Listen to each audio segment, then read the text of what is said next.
I'm your host, Will Parkinson, at Will Pilot on Twitter, Instagram, and TikTok. Happy Saturday afternoon. Jets bye week. Jets notoriously dog shit against the bye, so hopefully they come out, with a W against the bye this weekend. You're gonna touch on a couple different things here. Trade deadline about 72-ish hours away. Obviously, a lot of what goes on over the next 24 hours is probably going to determine a lot of, what goes on, before Tuesday's 4 p.m. deadline. So I'll touch on that. Just kind of a couple more thoughts on Jets Bengals and kind of where they go from here, and kind of some mid-season grades. I think it's time. I mean, technically, 17 game season this week or next week could be a halfway point, whatever you want to call it. But let's call it this way, just because this is the bye week for the Jets, obviously, and then 9 weeks following. So let's start with kind of the trade deadline stuff and what to watch for and what's kind of gone on so far. So Jets obviously trade Michael Carter and a 2027 seventh round pick for John Mechie III and a 2027 sixth round pick. The sixth round pick they get back a sixth instead of a seventh that they obviously moved, I believe, in the Harrison Phillips deal. So if you're excited about sixth and seventh round picks, the Jets have a better pick on day 3 in 2027. They get a dart throw at John Mechie, right? I think this is a guy who, again, unfortunately, kind of with the, kind of sickness and the,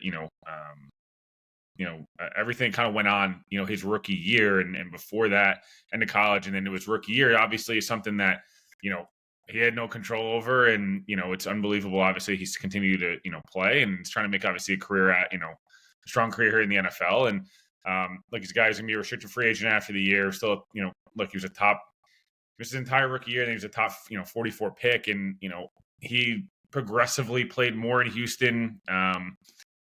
They still moved him last year, and before this year, only 2 or 3 years into a rookie deal for a top 45 pick. My expectations for him are not super high. That said, I think there's an opportunity where he, especially in the slot, should be able to play. Hey, he should play a decent amount. Maybe get some targets. Maybe kind of regain some of that form we've seen at times in the NFL. I think the goal here with a guy like Mechie, can he be a rosterable player next year? Can he be Tyler Johnson, a Tyler Johnson level player where, next year the Jets receiving core is Garrett, a rookie, a vet, and then Arian Smith, Mechie, and Tyler Johnson, for example, right? Can that be their receiver room next year? And, hey, can it be Alec Pierce? And I don't know, pick your poison from this draft class. I don't want, we don't know where the Jets are going to be picking and all these different things, and what their draft capital is going to look like. But I don't know. I've used the Mekhi Lemon, Alec Pierce, Garrett Wilson. Wow, this is a great situation for a rookie quarterback. And then you have your deep threat in Arian Smith. You have your kind of primarily slot guy in Mechie who can play inside outside a little bit, and Tyler Johnson, who's kind of just a really solid NFL pro. You'd be excited about that wide receiver room. There's some depth there. There's some improvement pieces. So again, Mechie's kind of throwing in this trade. It's not, I wouldn't sit there and expect him to be this awesome football player and regain full form of what he was supposed to be coming into the NFL pre-leukemia and stuff. But at the same time, there's a clear, gap behind Garrett Wilson, right? Who I think everyone expects back for that Cleveland game. But until then, hey, can Mechie pick up the playbook the next 10 days and contribute and show something that he's a guy that could be a decent NFL player and for the Jets next year on a cheap deal. That's the goal. Be a guy that everyone in the organization feels good about bringing back in 2026. Again, it'll be a restricted free agent, not a unrestricted free agent, which is good news for the Jets. So that's on the what they acquired front. In terms of Carter, obviously it's something that had been in the works for the last 3 weeks. Basically had to get healthy once he was back from the concussion. Was going to be moved. This was kind of set as soon as the Jets traded for Brownlee, and it kind of the writing was a bit on the wall there of an organization and team wanting to, regimes want to bring in their own guys, right? And Brownlee was with Chris Harris last year, the Jets DB coach. He was with him in Tennessee. He's a very physical player and different things like that. And obviously Carter's kind of struggled a little bit with the injury bug, over the last 12 months, unfortunately. It makes you sad kind of look back and think man, if he just kind of got healthy last year instead of trying to be, he was trying to be a leader there and be tough through a really shitty season, led by a bunch of guys that, unfortunately kind of had to die on the sword with. And, the back was He played through a back injury he shouldn't be playing through. I'll leave it at that. And, he tried to gut it out for the rest of the team. And you wonder, did that kind of hamper his, time here? Obviously, rightfully was the highest paid nickel in the league when the Jets extended him last summer. Was the best nickel in the league, if not one of the 3 or 4 best in 22 and 23. He was, particularly awesome both of those years. I think everyone thinks back to the pick 6 that gets called back against New England. That kind of, where's their season? Where's Michael Carter now? Where's JFM? All these guys, if that play still stands, you think back to the interception he had against Kansas City in 2023. Where do the Jets go that year, right? If they squeak out that win against Kansas City, is there a chance Rodgers does come back and things look totally different and the whole 9 yards? So, unfortunately, two of his best career plays, intercepting Mac Jones on that pick 6 and the interception against Mahomes, it gets called back on the horseshit, late call on Sauce Gardner against the Chiefs. You just always think back to those 2 plays. Obviously, great friend of the pod, was gracious enough. I told this story and right after my mom and my grandpa passed away in the course of 48 hours. It was pretty dark times, obviously. And he actually came on the day Rodgers announced, and I think it was March 15th, announced, the McAfee show he's going to play for the Jets. And he hopped on with me for 30, 40 minutes and just talked ball. And it was a great distraction of what was kind of going on in real life for me. And, obviously kind of forever and kind of debt there. And, awesome dude and was a really good Jet. And, the only player that Joe Douglas drafted himself and actually extended himself on a multi-year deal, his 5-year regime. It's insane to think about.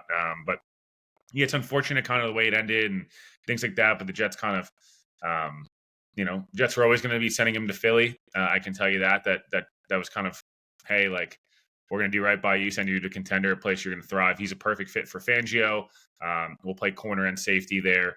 Man, it's unfortunate kind of ended the way it did, but always be kind of looked back on as a good Jet and kind of obviously hopefully has success in Philly. But yeah, look, it's a worthy dart throw for Mechie, and it's nice to get it.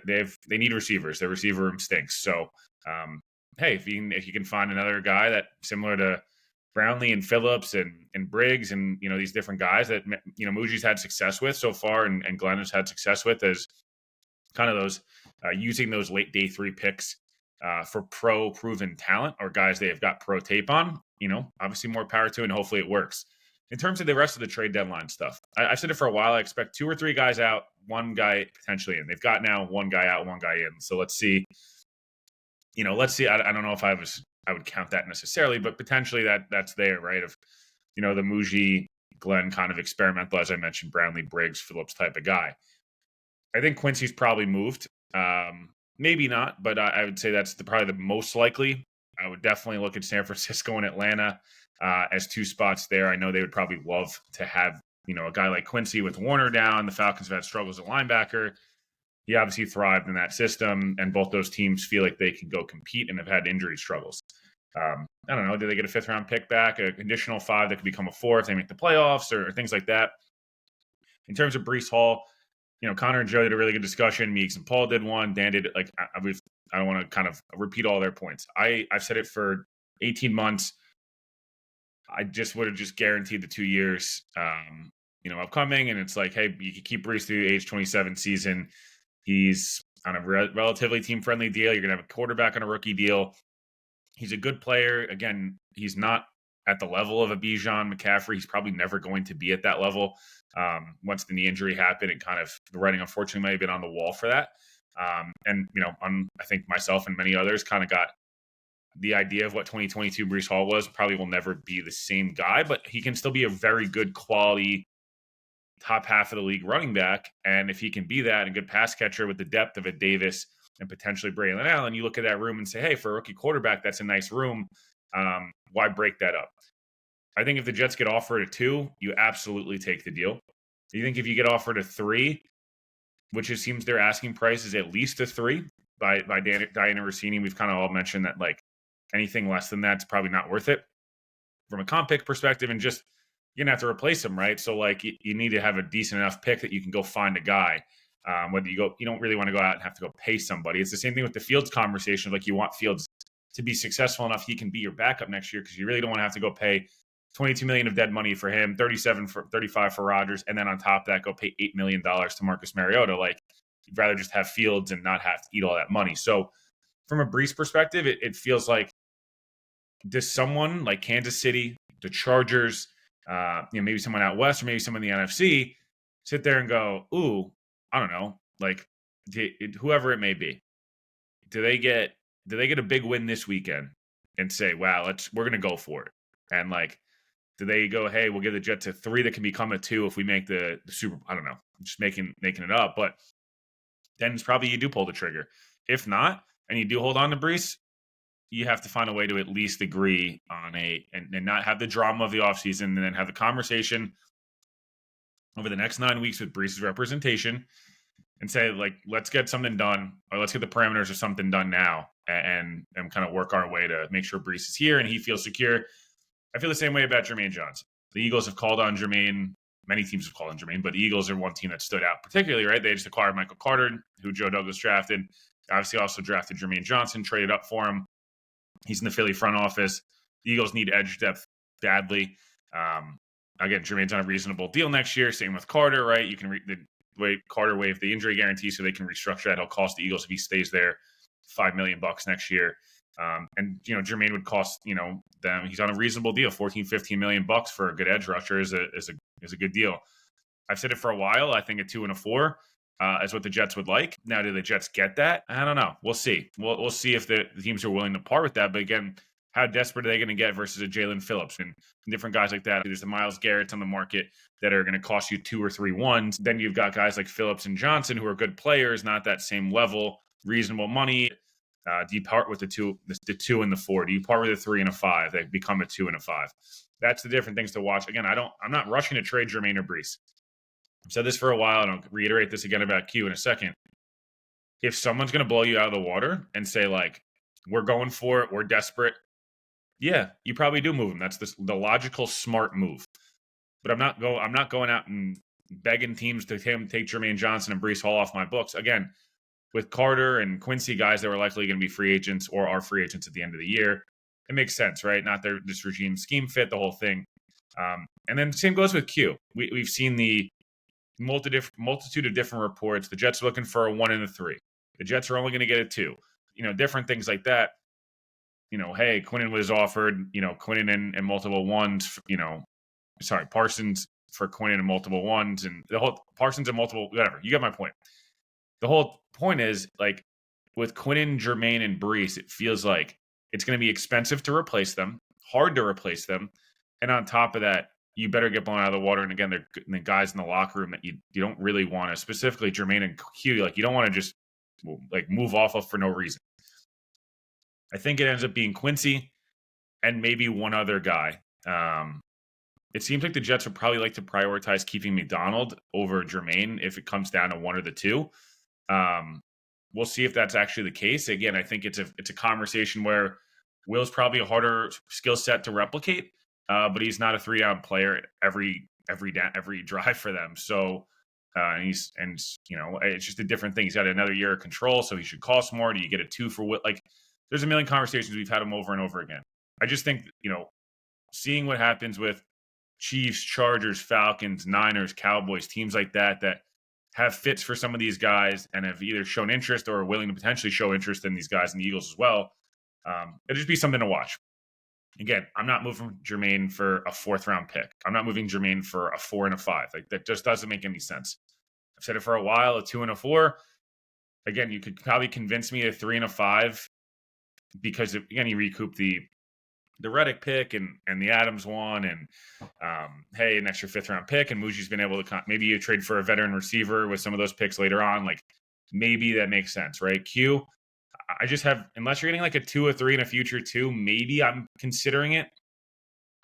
But I just think you need a first-rounder if you're going to move off your franchise player who's going to be a Ring of Honor guy for you. I just don't think it's worth it for a 2nd-round pick, especially if he's going to a contender that's probably damn near pick 62, 63.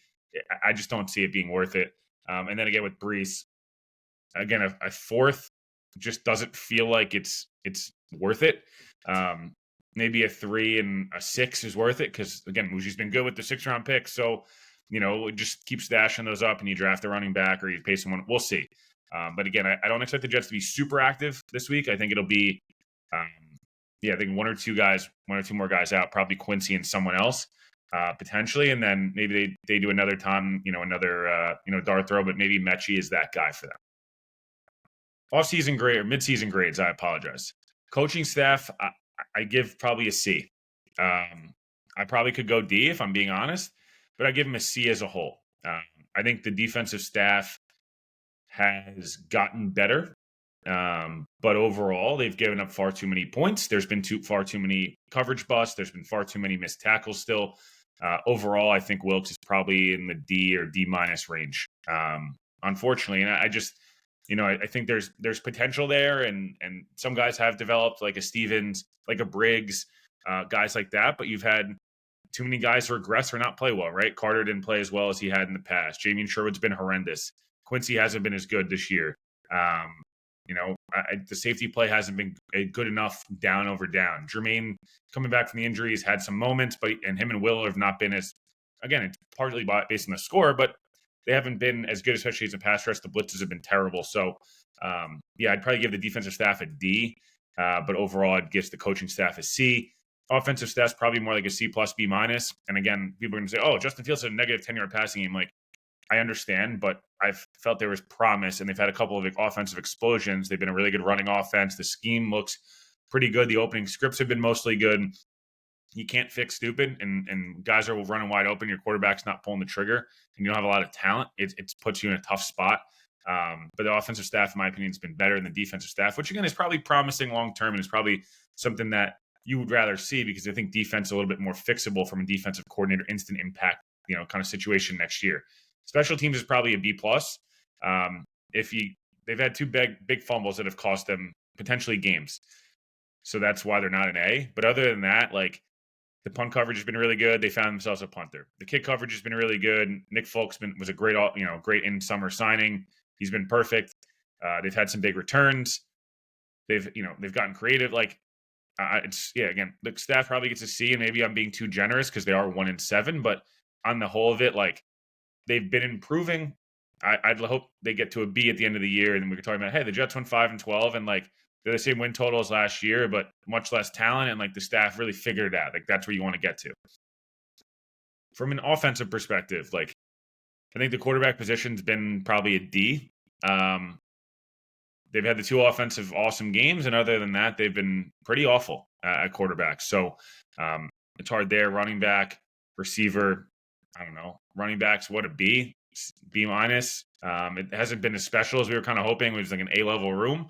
But again, they've had they're top 5 in the NFL in rushing, and they've had some explosives. They've carried them during games. Like, it's hard to beat them up too much. The receiver room's really just Garrett. Tyler Johnson's been a nice surprise. The offensive line, to me, has been the one that it's, in some ways, it's been better than advertised. In other ways, it hasn't. I think that the pass blocking, it's just hard to judge until we see a full sample size, because unfortunately, like, when the quarterback holds the ball for 3.5 seconds at a minimum, and there's not a lot of offensive talent there, especially at receiver, teams just blitz the hell out of you. Your quarterback's running around holding it forever, and it makes you look bad, and you're facing 7-8-man boxes, and it's tough. That said, the run game, they've been special, and I think Membu, particularly Membu and Tittman, their EPA when they run the ball off of Tittman's right ass cheek in between Membu's left ass cheek, if they put a nice picture in your head.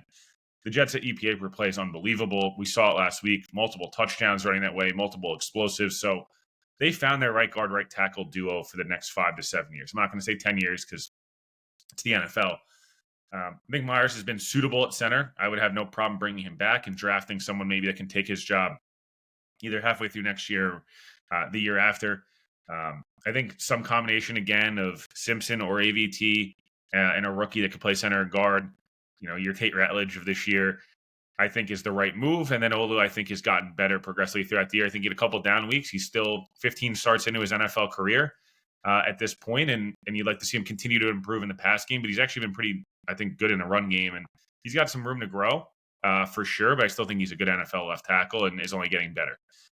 Defensively, like, the defensive line as a whole, good against the run, right? Like, Jermaine, Briggs, Phillips, Q, they've been good against the run. mostly, but they don't get enough pressure on the quarterback. Down over down right now, and it's tough. We've said it so many times, man, but throughout the beginning of the first 8 weeks of the season, there's been so many times where you look back and go, man, like they used to on third down and long run out Huff, Jermaine, Q, like it just Rankins, John Franklin Myers, like a D tackle.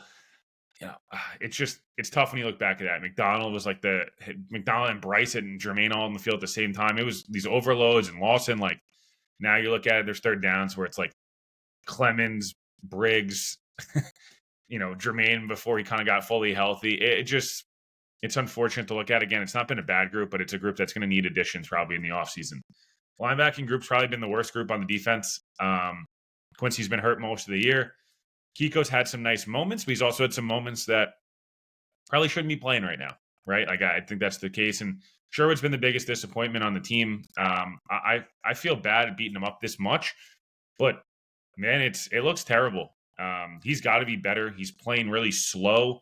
He's not tackling well. He's not covering well. I don't know if it's the pressure of the contract, right? Or is it pressure of taking over for CJ Mosley, which, is what it is. Like pressure playing with a rookie next to him, not a Quincy all year, where Quincy kind of knows what he's doing a little bit, right? Like there's a lot of different things there. I don't know if it's the staff, who knows? But the next 9 games have got to look far, far better than the first 8 have looked for a guy who's making $15 million a year. I thought he was probably a guy that at 3 for 30 that you were like, pricey, but I get it. Keeping a young player you developed in-house, good, solid NFL starter. Hey, 3 for 30 makes sense. And then the contract comes out, it's 3 for 45.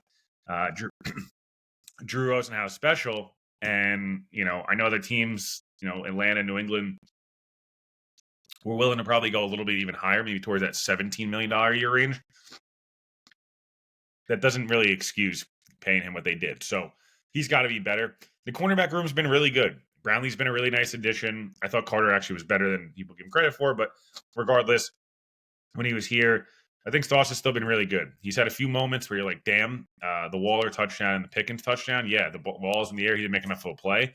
But overall, like, he's been really good. And, for the people that said he was faking a concussion, shut the fuck up. It's insane that people even were getting that coming out of their mouth and thinking that's a reasonable thing to say, firstly. And secondly, go watch the tape back. He got cheap shotted with the ball was on the ground. He went to pick up a fumble when the whistle had blown about 5 seconds earlier and got, cheap shotted pretty good. Not a flag, of course. And he was pulled out of the game by a spotter. So enough. Stevens has been really good, especially I shouldn't say really good. He's been good on the whole. He's been really good since week 4. First 3 weeks were an abomination. And he was the player he was last year in Baltimore. And then the last, 5 weeks now, he's been a really good player. Like, doesn't give up big plays, has started to get his head around a little bit more and break some passes up. And then he tackles really well. So, and in the safety position, Cisco's probably out for the year. Unfortunately, we're probably going to see more Tony Adams. But Malachi Moore's been up and down, but I'm glad to see him playing. And then special teams, as I mentioned, the returners I'd give a B because you're getting penalized for the fact that you fumbled multiple times, as a whole, and Kenny can't stay healthy. But the kicking and punting have been A+. So overall, again, kind of running it down here, Jets are 1-7. Again, they're going to probably trade a few people before the deadline. I would not move off Jermaine, Q, and Brees unless I was paid exactly what I think their value is. Again, the Jets want a haul for Q if they're going to trade him, which probably includes a first. Don't blame him.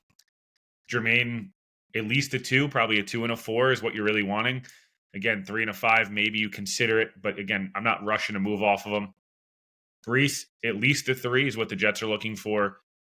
Again, I'm not looking to run and move off him if I don't have to. I'd much prefer to have him on the team the next 2 years, or at least next year, and kind of have a rookie quarterback set up for success with Garrett, a big-time free agent receiver, or at least a good number 2 receiver, a rookie, and then your Mechie, Tyler Johnson, Arian Smiths of the world. Tight end, what I forgot to mention, I think Mason Taylor's improved the entire year. Rucker's earned himself, Rucker back on a 1 year, $1.5 million, $2 million deal next year. Some cohesion with him and Mason Taylor is probably the correct move. And Mason's done obviously a really nice job. So overall, 1-7. I mentioned it on Tuesday, Wednesday, or Monday last week. Going forward, biggest things. Got to come out of the bye healthy, strong. Get Sauce and Q back, and Sauce and Garrett back.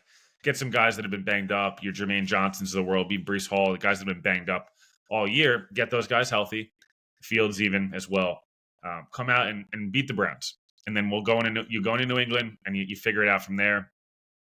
You got to probably try to steal at least one, if not two, division games. I'd like to see them try to steal one of the New England games, just because I think Miami's kind of a crapshoot. Obviously, you got to win that, but then the Buffalo game, who knows if it'll matter at Week 18? And that's not one of those games that, like, unless it's Buffalo playing their full starters, it doesn't mean as much. Again, develop the young guys. The offensive staff continue to develop and continue to get better at fourth downs, conversions, all those different things. When to go for it, when not to. But be back on the feed next week. Obviously, previewing the Browns game. We're going to start talking some quarterbacks, in the draft. Just kind of want to see what and react to the trade deadline and things like that. Appreciate it for listening, and we'll talk to you guys soon.